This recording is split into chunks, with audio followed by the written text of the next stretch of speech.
In a quiet little workshop filled with the smell of fresh wood lived many tools, each with its own job, its own purpose.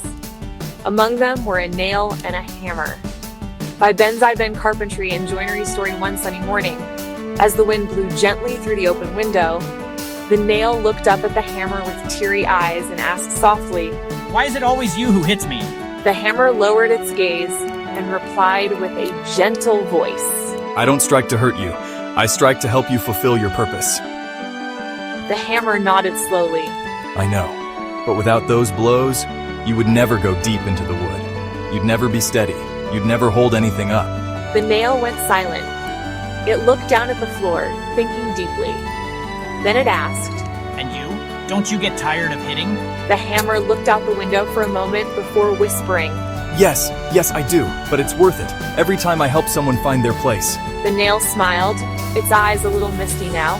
"Thank you for punching me even when it hurt. Thank you for not leaving me halfway." From that day on, the hammer and the nail worked side by side, understanding each other better than ever before. Sometimes life hits us, not to break us, but to put us exactly where we're meant to be.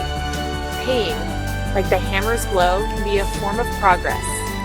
Thanks for watching Ben Carpentry and Joinery story. Like, share, and comment for more.